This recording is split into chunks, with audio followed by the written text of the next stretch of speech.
Mayong buntag kanatong tanan, mabuhay ug madayaw, and of course, welcome to our newest edition of our program.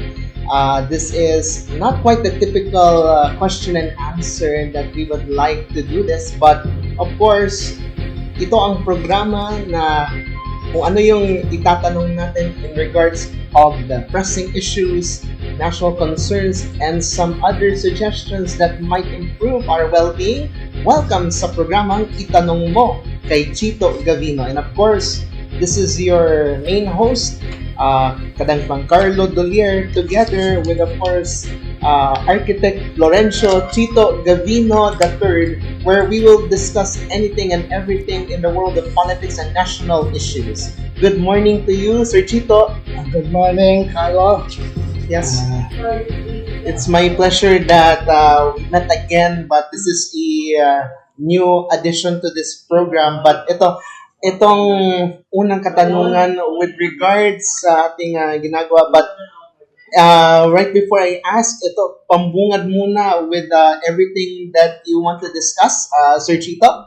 Well, our topic today is our voters' education and candidates' education, which are very complicated topics with spiritual elements to fully appreciate the real importance of the subject matter. Hence, let me first read a biblical verse concerning this matter. And from the Holy Bible in Romans 13, 1-2, it is written, and I quote, "Let everyone be subjected to higher authorities, for there exists no authority except from God, and those who exist have been appointed by God. Therefore, who resist the authority resist the ordinance of God, and they resist, and that resist bring them on themselves condemnation." Yan po ang napaka-importanting biblical verse na dapat naiintindihan ng ating mga katauhan, lalong-lalo na ang ating mga political leaders. Unfortunately, yung ating COMELEC and even our Commission on Civil Service, mukhang hindi ito binabanggit sa ating mga katauhan. Na malaki na ang ating gobyerno is a divine institution. And politics is God's way to rule His people on earth. Pero kaya nga yung iba nagsasabi, wag tayo makialam sa politika dahil religyoso tayo, religious leader tayo. Mukhang hindi in the right track yun. Because politics has its spiritual aspect. And therefore, even leaders of our religious churches, Christian churches especially, dapat may involve not in partisan politics, but in politics in general. Lalo na din yung ating mga voters, dapat maintindihan nila. Meron ng saying na, the voice of the people is the voice of God. Vox Populi, Vox Dei. That is based on this biblical verse that I mentioned. That is the spiritual basis of that statement. And I think that itong ating mga pag-usapan ngayon na will be enlightened will be a new enlightenment to our viewers Yes. in this regard. Yes. Yeah. So, for those who have just tuned in, you're watching through the Kadangpan Digital Facebook page and YouTube channel, of course, together with architect Florencio Chito Gavino III, where we will be discussing about voters' education and candidates' education. Ito, tanong ko lang, Sir Chito, with regards sa, although ongoing naman yung mga voters registration, and of course, kasi meron kasi iba na they're aspiring for them to run for a position of which this, believe it or not, we hate to admit that it is a risky role entering in the role of politics. But ito kasi, yan yung kasi yung isa sa mga hindi magandang pangitain, which is yung personalidad, sikat, pero walang substance on what's the intention of why is he running. So, yan kasi yung hindi maganda about sa candidates education na hindi nila sinali. Although, na-mention naman yung voters education, pero what's the importance talaga of having its suggestion to have a candidate's education, Sir Chito? Well, to be a candidate in a political game is a very tedious and demanding thing. Malaki ang responsibility mo ritong gagawin, especially if you win the election, the position you are vying for. And therefore, dapat siguro naman, mag-undergo kayo din muna ng candidate's education para maintindihan nyo. Katulad dito nga, mga kung anong klaseng government pa tayo ngayon, not knowing that our government is also a divine institution. Ang malaki din problema natin nga, maski yung COMELEC itself, parang atelos sa bagay din na ito. We expect that COMELEC and even our religious leaders, Christian, dapat ito, ini-educate nila ang mga tao sa bagay na importanteng politics. Yun nga ang malungkot na istorya sa ating, sa komentado ko na mukhang kulang na kulang. I hope our COMELEC officials will react kung anong kanilang I don't think they even have voters education. What they, I think, have is only voter information. Information and education are two different things. Yung information, saan ka boboto, anong presinto, paano mo nga hanapin, ganito, ganun. Pero yung education nga, ayan, that's why what I am presenting today in my own study is what an honest-to-goodness voting education should be. Ganon din ang tinatanong. Bakit tayo nag-talk of voters education yung mga kandidato? Mas importante yung kandidato sa botante kung tutusin mo. Bakit yung botante i-educate mo yung kandidato hindi mo educate? Kung ikaw nga magdadrive ng sasakyan, kailangan mag-attend ka pa ng seminar ng driver sa LTO bago ka bigyan ng lisensya. Itong mga taong kakandidato sa politika, laang na masyadong malaking mga responsibilities nila sa bagay kung manalo sila. May walang ganong klaseng edukasyon sa kanila.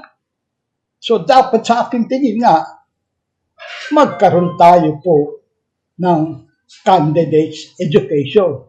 Lahat ng gustong tumakbo sa political position, dapat ang COMELEC, meron silang seminar muna sa kanila. Maski halimbawa tayong babae, lalaki gustong ikasal.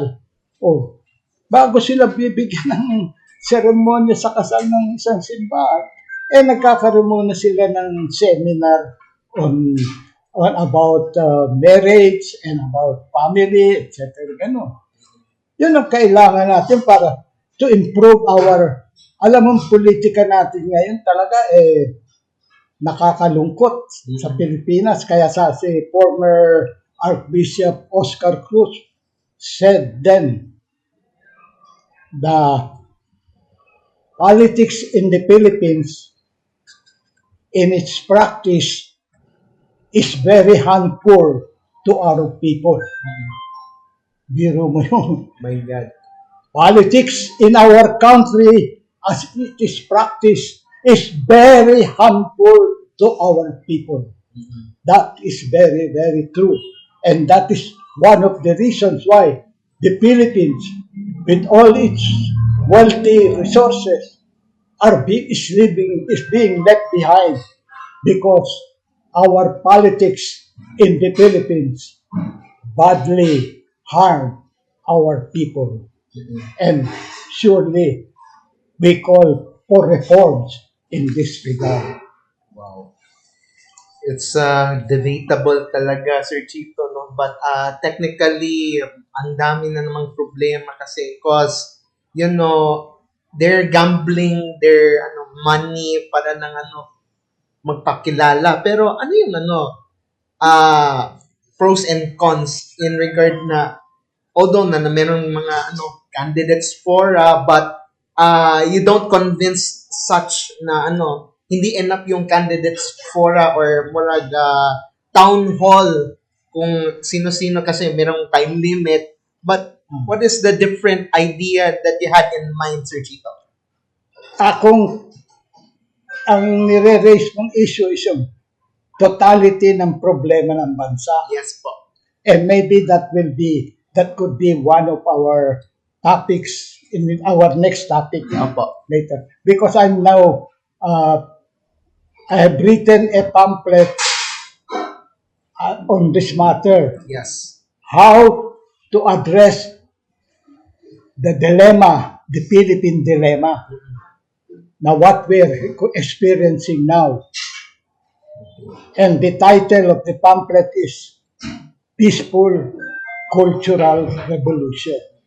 Maybe that will be a good topic next time. Yes. But we are focusing on the candidates education. At the meantime, dito muna tayo sa lower level ng politics. Okay. Because the whole politics itself, sabi nga, problema sa politika, problema sa ekonomiya, problema sa edukasyon, halos lahat na puro kaya pero wag na muna natin we'll hold on that and next time po yan ang i-represent namin sa inyo. Okay. In the meantime, let's talk about voters education. Okay. As I have prepared it. Sinulat ko na po ito para hindi tayo maliligaw-ligaw Alright. sa Hindi tayo So I hope you will understand that medyo may konting reading tayo. Yeah. On voters education. Voters education cannot simply be education on who to vote for. For a truly voters education, it must also involve how we ourselves must live politically. The public officials are the mirrors of our values. We do really get the officials we deserve. Kaya kung tayo mga voters medyo nagkukulang ng malaki, what do you expect sa ating mga ibobotong tao? Yun din ang kulang na kulang din sila. Yeah. So in the ultimate analysis, we the voters get the political leaders we deserve. And if many of us are corrupt citizens, then many of our leaders will also be corrupt. Pero kung ang ating mga citizens mag-aaral ng gusto at talagang didibdibin ng gusto, ang kanilang responsibility as a voter based on the biblical verse that I read, then hopefully we will get better leaders. So sa ating pong mga voters mag-uumpisa ang reforma ng ating politika. Do you agree with that? Yes, I agree. We cannot deny the fact na although mayroon pa rin mindset pa rin, popularity sa candidate, sino yung sikat, regardless if influential or whatever, yung mga iba na the potential na yung never heard of the apelido, never heard of the name, they wanted to win, but however,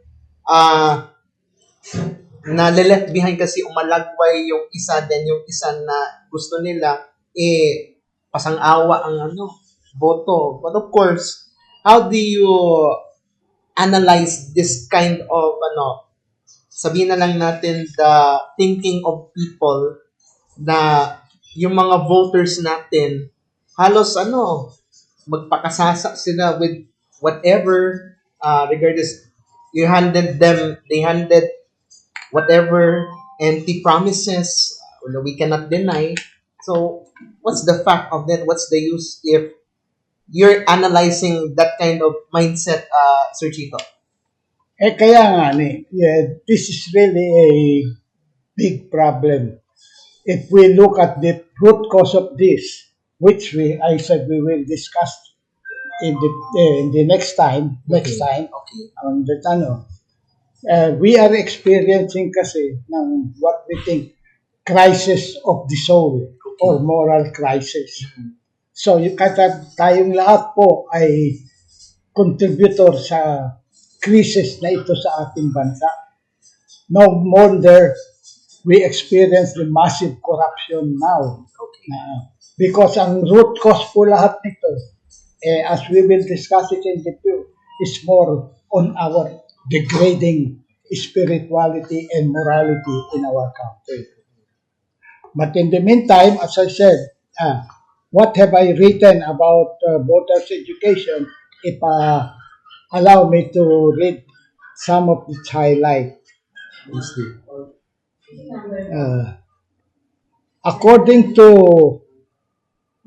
Bishop Teodoro Bacani, we must vote people who are magaling, matuwid, at mabait.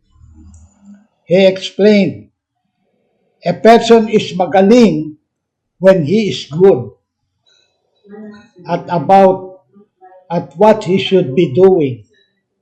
In other words, competent. So, I think yung munang titignan ng kung tunay kang boboto ng tunay na botante, titignan mo ang karakter nung iboboto mo. Ano ba ang kanyang mga values? At ano rin ang hinahanap mong values sa kanya? Ito sinasabi ni magaling ang isang values kasi sinasabi ni Bishop, magaling ang kanyang isang sinasabi. Magaling, matuwid, at mabait. Yung mabait, well, leaders will be, that in English yan, compassion. Nararamdaman niya ang mga problema ng katauhan. So, yun ang kanyang 3 values na nire-recommend. Sa aking pag-aaral, ang mga values po nang nakikita ko is, unang-una,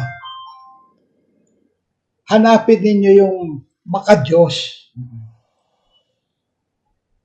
Bago ninyo iboto ang isang tao, analyze ninyo, ito pa yung tao na ito yung maka-Diyos? O hindi? Kasi pag ang isang tao, walang mababa ang spiritualidad, malamang yan, mababa ang moralidad din yan. And therefore, kung mababa ang moralidad ng ipoboto ninyo, Yan ang nangyayari sa atin. Karamihan ng ating mga naboboto,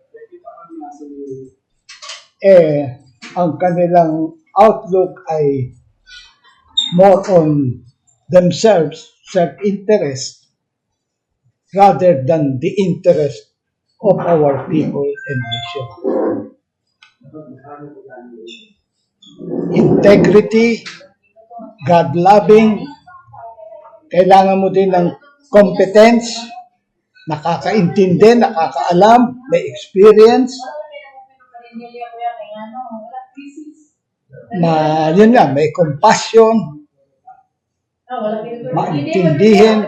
naintindihan niya ang mga daing ng mga tao, at nararamdaman niya ito sa sarili niya. Commitment, meron siya talagang dedikasyon sa kanyang trabaho. Hindi ka mukha ngayon, may vote, pero kasi boto mo, parating absent, hindi nag-a-attend. Ano mang klase ang binoto natin? Yan. At may tapang na gumawa ng tama. Hindi yung tapang na gumawa ng mali. Merong mga tao nga na matatapang sa paggawa ng mali. At karamihan sa atin, yan ang naiboboto natin. Hindi yung tapang na gumawa ng tama. Yeah. So, those are yun ang mga values na dapat pagboto ng isang tao, titignan niya. Sa mga... Ngayon, ang number one problema pati din natin ay yung sa election, yung massive vote buying and selling. Yes. Rampant. Rampant yun. At ito pong inyong role at nating role natin sa pagkabotante ay nanggagaling po ito sa kautusan ng ating may kapal. Yan ang tandaan po ninyo. Kung kayo'y mag-accept ng, kaya nga sinasabi, the voice of the people is the voice of God.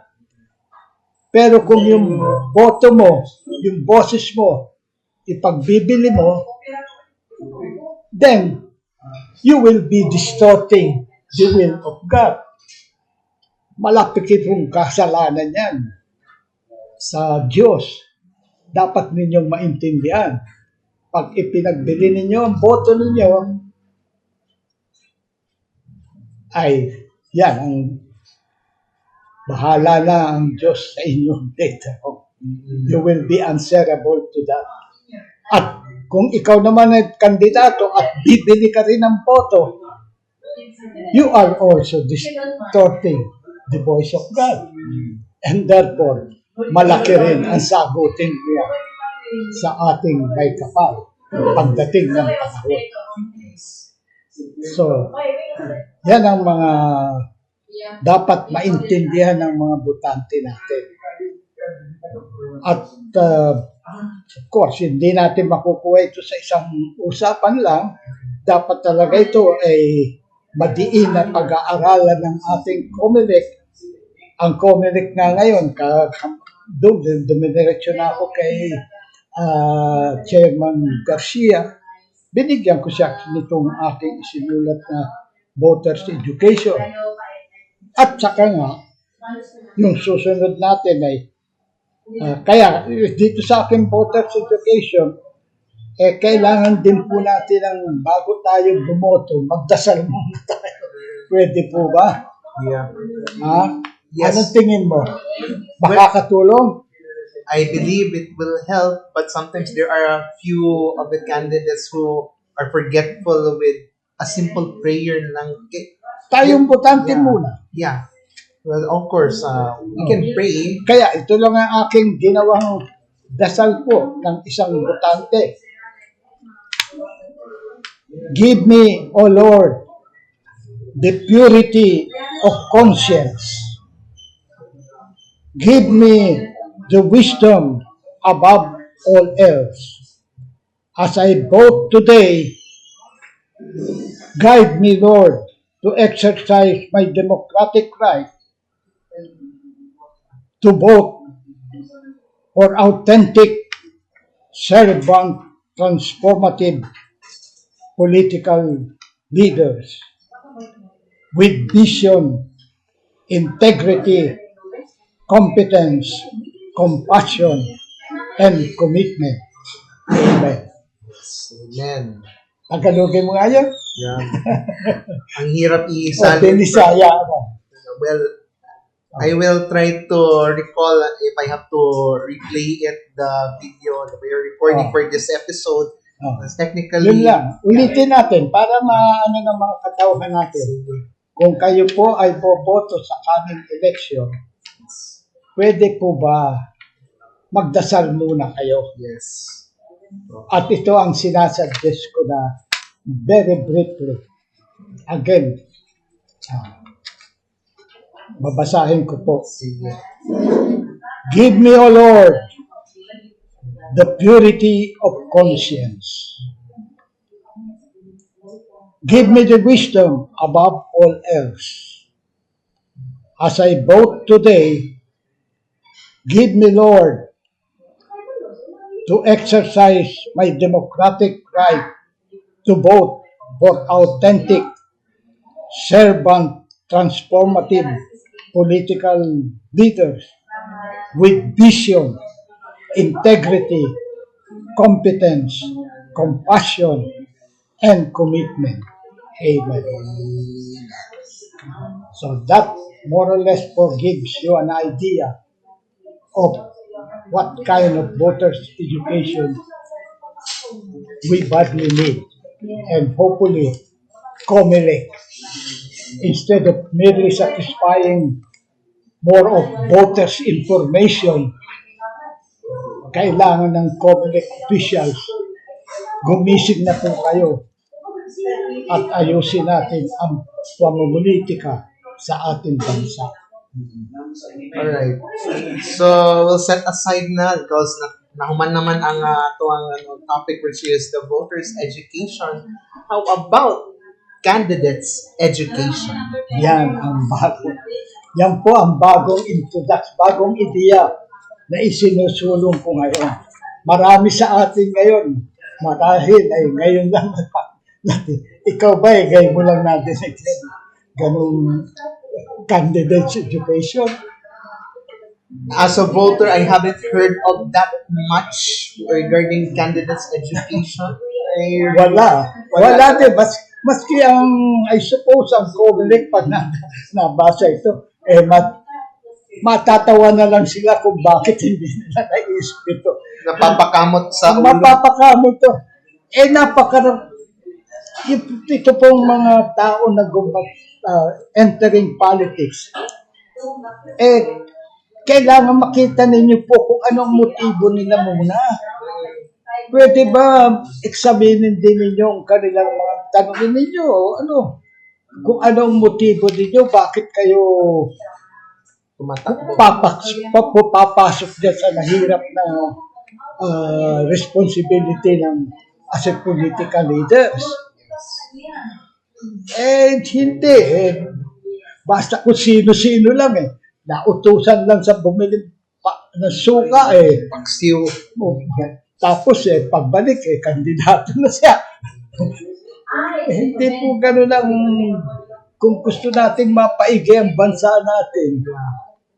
I know that is not how it works. Bibili ka lang ng toyo, suka, kalamansi sa merkado, tapos pagbalik, kandidato ka na. My God. Political leader. Ito po ang aking ngayon. Napakabigat talaga itong dapat maintindihan ng candidates ng mga kandidato. Itong perhaps COMELEC can adapt this itong aking module. yes, if COMELEC is watching or listening to this suggestion that you have in mind. Itong ating let me read na lang para hindi natin ma-miss yung Earlier, I have published my own version of voters' education. To balance the scale, let's also undertake candidates' education. Hopefully, this could prick the conscience of those who desire to serve our people and country and be better political leaders. First, the candidate must present the respective proposed shared vision and mission for the Philippines. Ano mo ba yung Brad? Pag ikaw, baski business permit sa SEC, magpaparegister ka sa SEC, Security and Exchange Commission, tinatanong nila, ano ba ang vision at mission ng inyong organisasyon? Ito, papasok ka pa sa politika, napaka-importanting posisyon. Hindi natin alam kung anong kanyang gustong mangyari, anong vision niya, anong mission niya gustong magawa para sa bayan o sa ano. So, pwede po ba ang COMELEC required naman ang mga kandidato to state for the first time the candidates to present the respective proposed shared vision and mission for the Philippines. Anong tingin mo? Well, if given the candidate would run in a position, siguro ang vision and mission dapat malaman, may substance. Yun nga. Yeah. Kaya kung pagawin mo sila niya, makikita ng COMELEC ngayon kung ano ba ito. Baka magkalat lang ito pag naging mayor ito o naging kaya yun ang una pong aking sinasuggest. Okay. Second, the candidates must present to the public the respective platform of government. To be specific. So, ano ba ang plataforma mo? Ano ba ang pinaglalaban mo? Bakit papasok ka dito? Di ba po napaka-importante malaman? Yes.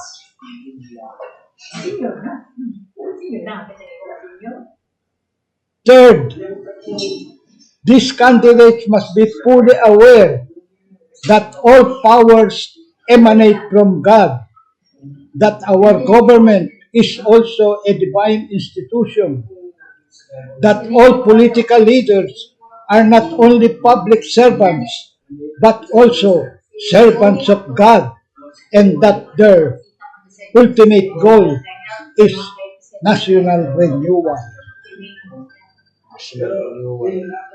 Yan ang bagong term na ginamit ng Catholic Bishop Conference sa isang dasal nila, na ito ang ating ultimate goal sa kanilang prayer, national renewal. And I think that's a very wonderful goal. Ang problema lang sa prayer na nangyari noon din, later on, wala mang binanggit, how do you achieve national renewal? Napakabigat na So anyway, we will go into that later on. Okay. So ang kanilang goal dapat ng platform of government nila, more or less, is national renewal. Of course, they may have other ultimate goals, but that is one beautiful goal that they could adopt. We should consider. Fourth, they must know the four major determinants of the real estate of a nation. Yan ang mabigat na. Yan ang mabigat na. Maraming politiko po hindi alam ito. Mind you. The real four determinants of a state of a nation.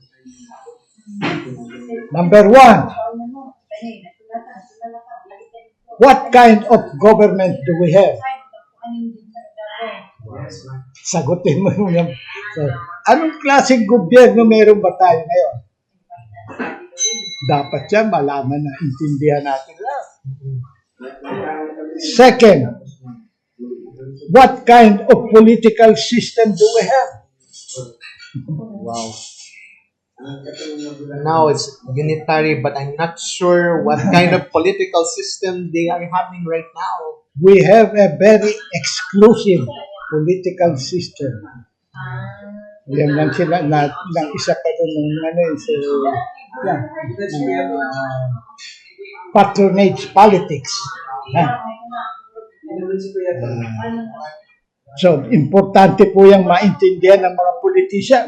Ano bang political system natin? Then, dapat maintindihan nila kung what kind of economic system do we have? Ang problema po natin malaki sa ating ekonomiya, economic system, ang yumayaman ay yung mayayaman na. At yung mahihirap, narong naghihirap. That is the kind of economic system we have. It's a dog eats dog. Yung mga nangurakot ng kanilang ng pera ng gobyerno, yung po sila ang nagpapasasa. Bahala na ang mga kailangan ng mga tao. At yung mga nagpapatakbo ng ating ekonomiya, puro kita po ang kanilang pinag-iintindihan. Wala naman silang tinatawag na karamihan, walang social responsibility. And then, yung huli, napaka-importante po nito sa bansa. At ito, nagkagulo-gulo na tayo rito dahil ang ating educational system na-scramble na rin, hindi na magkaintindihan. Yung pong the kind of values our people have. Mukhang palpak na palpak tayo rito. Because we have a degrading spirituality and morality in our country. We have crisis of the soul. We have moral crisis. Anong values talaga? Puro disvalues. Puro vices, hindi values. No moral ascendancy.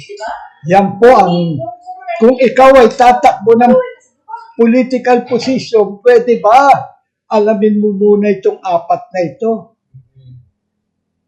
Be educated muna bago ka magpapasok dyan sa political position na yan. Kung hindi, anong gagawin mo yan? Matutulog ka lang sa pansitan. Magnanakaw ka lang dyan. Katulad ng maraming political leaders natin. Fifth, ikalima,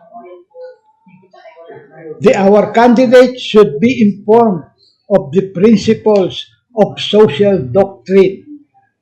Yan ang kailangan din po intindihin ninyo yung mga prinsipyong ganyan. Kung hindi, para lang tayong istoryang barbero. Parang circus na lang. Ang circus. Oh my goodness. Hindi ninyo alam kung ano yung principles of social doctrine. Mag-aral naman po kayo bago kayo tumakbo. 6. Ito nga how do you achieve national renewal? Doon sa prayer ng ating mga Catholic Bishop Conference, yun nga, sabi ko na kanina na ibanggit nila na nila ito sa kanyang prayer, pero hindi klaro on how to achieve national renewal. So, sa akin pong ang nangyari po, pinag-aralan ko ito. Paano ba tayo magkakaroon ng national renewal? Ito po ang kasagutan ko. Unang-una, dapat mayroon tayong self-renewal. May self-renewal. Kung gusto mo magkaroon ng pagbabago sa bansa, Tayo muna sarili ang unang magbago. Yeah. Hindi ka sigaw ng pagbabago, pero ikaw hindi ka nagbabago. Hindi mangyayari po yun. Kaya yan ang malaking sakit nating pagka-Pilipino ngayon. Complain tayo ng complain sa problema ng leaders natin, But no action. but sa sarili natin, Ourselves. irresponsible din tayo na citizen. Maunit po tayong mag-self-renewal muna. Ha? Self-renewal. Before you have national renewal, sarili muna natin ang baguhin natin. Baguhin ang Huwag tayo routine. Ha? Baguhin ang routine natin. Lahat ng ating, lalo na yung ating, I think, ewan ko kung nabanggit ko na. If you want, meron akong enlightenment na gusto i-share sa inyong nabasa ko din na pag-aralan ko. Okay. If you want to effectively change a nation, change first the mindset and behavior of the people. Hindi po tayo magkakaroon ng maayos na bansa kung tayong mga tao ay hindi natin maayos ang ating sarili. Ayusin po muna natin ang ating sarili bago tayo magsisigaw na ayusin nila ang kanilang trabaho. Yes. Hindi lang slogan, dapat from ourselves talaga. At yun din namang namumuno sa atin, dapat maintindihan ito para tumulong din sila sa edukasyon ng ganito. After self-renewal, second, yung Renewal. people renewal naman, yung community renewal. Bagong barangay mo, kayo muna doon sa barangay ang magkaisa-isa na magbago din kayo muna. Regardless kung hindi magkakasundo. Kaya, meron akong ginawang maganda ritong people renewal. Ang tawag ko rito, Be a New Filipino. I have read it. I have read it already. You have read it already. I already had a copy of that book that you had. Anong komentary mo?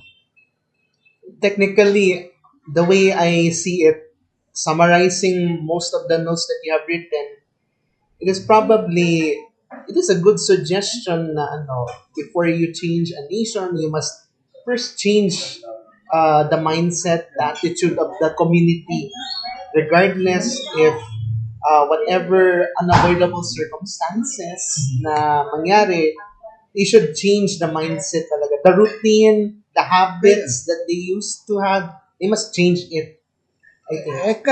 Halimbawa, ang bisyo ng ating bagong presidente natin ngayon ay Bagong Pilipinas. Paano kang kakaroon ng Bagong Pilipinas kung yung mga tao ay hindi nagbabago? Paano kang magkakaroon ng Bagong Pilipinas kung yung komunidad lang hindi nagbabago? Sa Bisaya pa na, it is tapulan or damak. That's wishful thinking yan. Bagong Pilipinas, wala namang bagong Pilipino. Wala namang bagong komunidad. Doon muna mag-uumpisa lahat sa ilalim. Yes. Pero wala nang explanation. Ang bagong Pilipinong nangyari, yung kung ano lang yung immediate need lang ng tao, importante rin yun.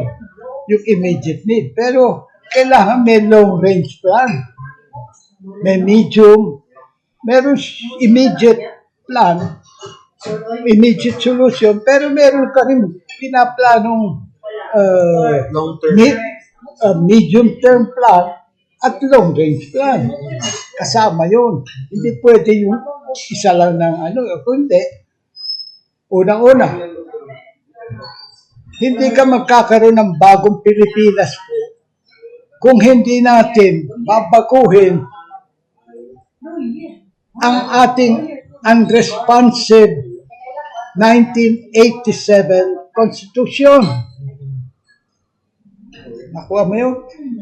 Yeah, I get your point. Maraming problema tayo sa bansa ngayon because ang ating pong Constitution ay nagkukulang na sa pag it cannot answer anymore the needs of the present time. Present situation that we are in. We are in. At saka unang-una nga, maski 1987 Constitution na yun, wala naman yung public consultation, wala namang na yun, basta ginawa lang yun ng mga revolutionary government ni Cory, ng mga ilan lang taong pinili niyang mga elite ang gumawa. Kaya ang dami-daming humaba masyado yung Constitution, ang haba-haba nun eh. Kaya matataranta ka, hindi mo na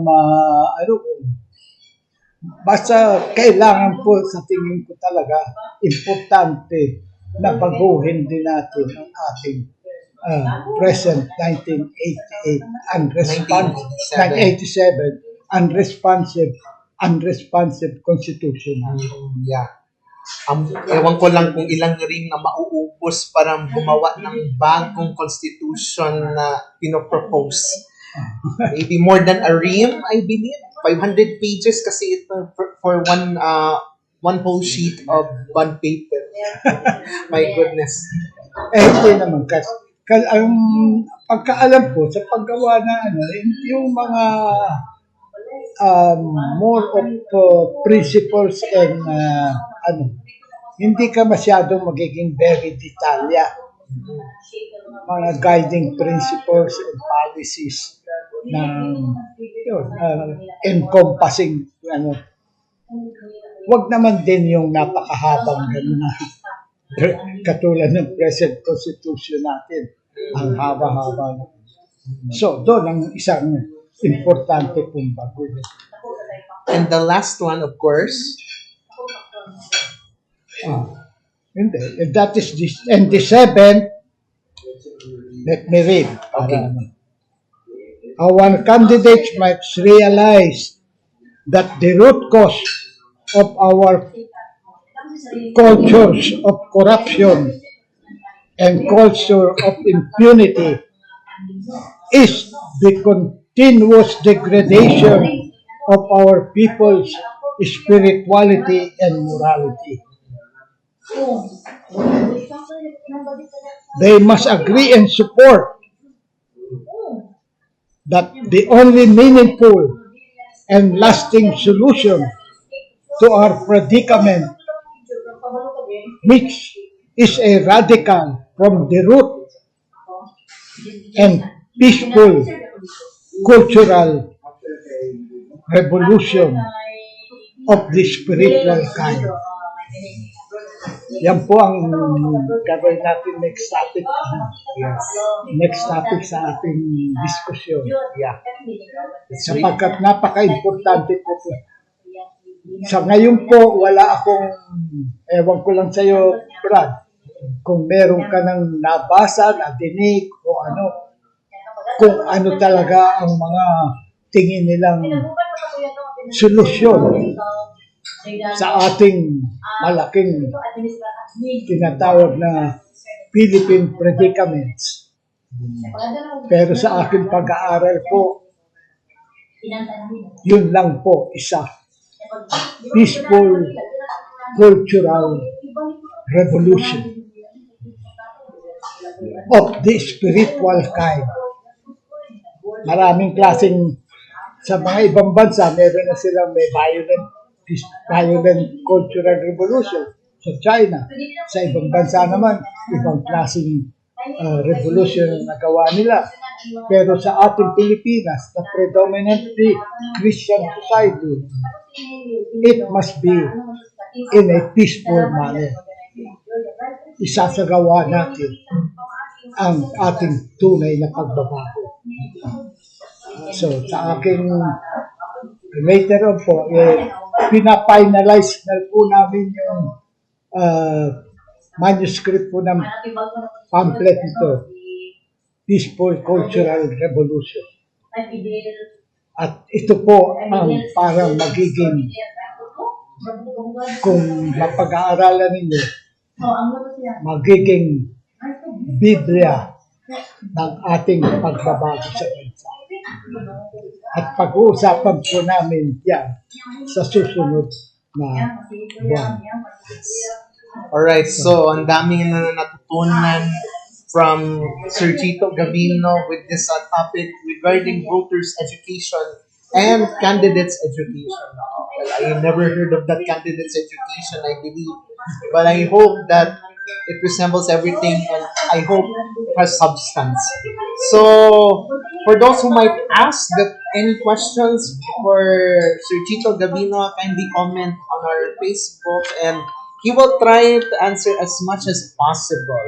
But of course, that's all the time we have for now. But we will have the closing remarks of our main man, of course, Architect Florencio Chito Gavino III. Your closing remarks? Well, wala pa po tayong closure sa ngayon. Okay. Ang atin po lamang sa susunod, abangan ang susunod na kabanata. At we will be more. Ito pong programa namin na ito ay isa lang ang motibo sa kabutihan ng ating katauhan at bayan. Yes. We are doing this as our humble contribution that perhaps in the future na maging guide din sa ating mga kabataan in facing the future. Maraming po salamat. Yes, salamat kaayo, Architect Florencio Chito Gavino for joining us, and this has been the pilot telecast of our new program, Itanong Mo kay Chito Gavino. Anything you might ask, we will try to answer as much as we could in, of course, any pressing issues concerned, but we will also focus on every topic that we will be discussed every once or twice a month, I hope. So, hanggang sa susunod, and I hope makasama natin ang ating co-host na si Tomas Avancenia Jr. kung mamarapatin. Maraming salamat sa inyong panonood at magandang araw po sa inyong lahat. Mag-ingat po palagi.